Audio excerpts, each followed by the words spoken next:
Hey guys, how's it going? So I wanted to go over a build with you today. It's kind of an alternative to another build I've had in the past, the Fart Hammer or the Gas Giant. This one is instead using the red Doe Staff. Let's go over it. So for our primary, we're using Ritualist with Death Wish. You can put Challenger here instead if you like. It does hurt your mapping, but you do get the second chance. For our secondary, we are using Challenger and Juggernaut. Since our trick here is with the Doe Staff, this lets us proc the Doe Spirit every hit, and it also lets us face tank whatever the boss is doing, and this is due to the very large boost in damage and the stagger resistance. For the armor, you can pick what you like. I would suggest something with high DR. We are using Profane Heart for the life leech.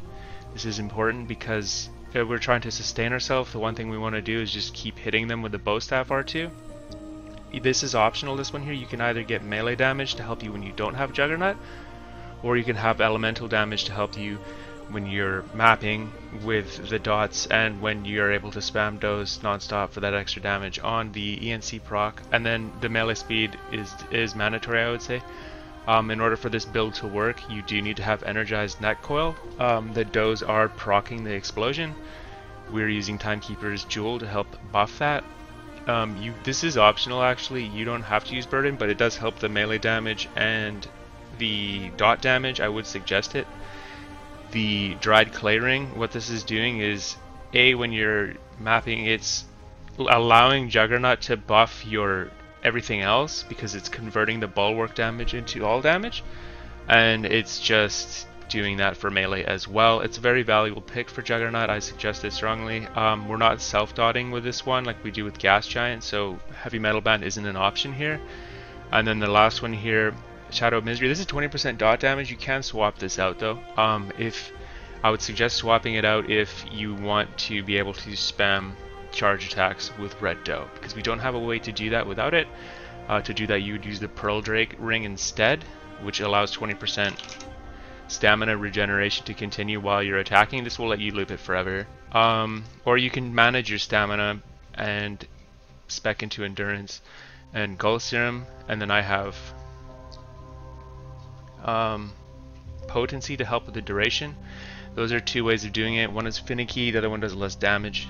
It's up to you. For the weapons, you can use any gun you'd like here. I like the pulse rifle because I find the range helps when I'm mapping, and it's easy to get crits with it, or headshots as well, to proc fetid wounds. I also don't really want it to be proccing any other elemental damage. I just want it to always be doing the fetid wounds here. I am also using Heat Wave. We don't really have a strong option for putting corrode on people with the mods here, so I've opted for using Heat Wave instead, as it is a very powerful dot and it helps with if you're meleeing, you're still putting out a lot of pressure. For the weapon, this is a Doe Staff build. We're using a Doe Staff. The thing is, this isn't a melee weapon for someone that wants to run up to somebody and hit them. It's not good at that.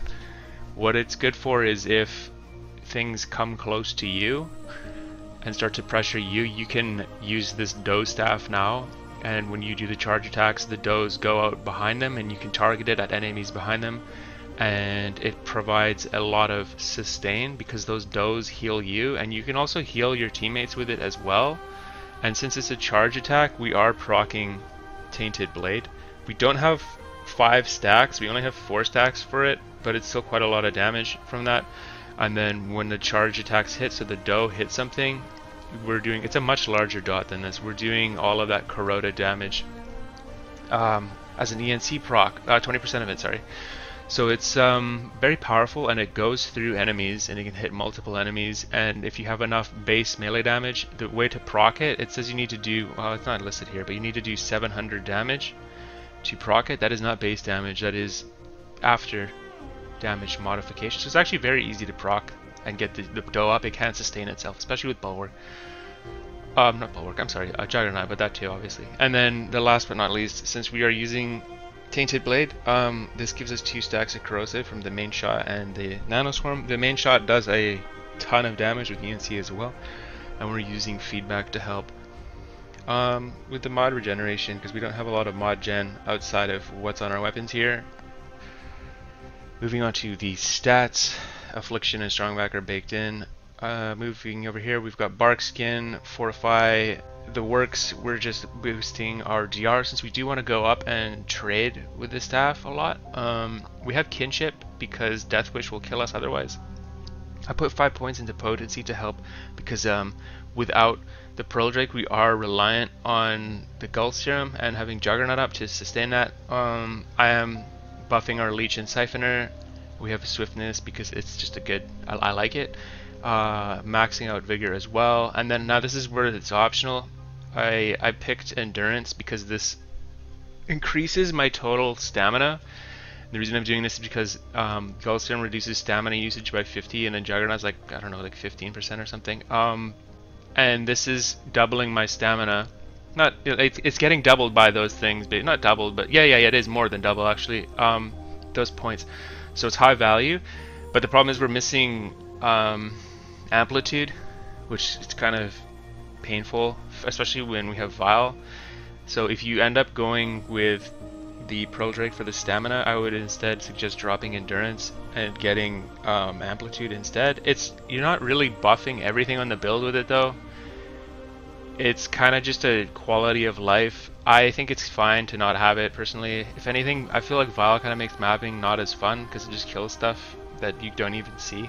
But the choice is yours. It's optional. Anywho, that's the build. It's pretty neat. I'm not sure if it's going to be its own build just yet. I am still tinkering with it to see if there's even more fun things to do with it. But so far, in my eyes, it very much feels like an alternative option for the Gas Giant build I have. Try it out. Maybe you'll like it. Anywho, thanks for watching. Have a great rest of your day, guys. Bye now.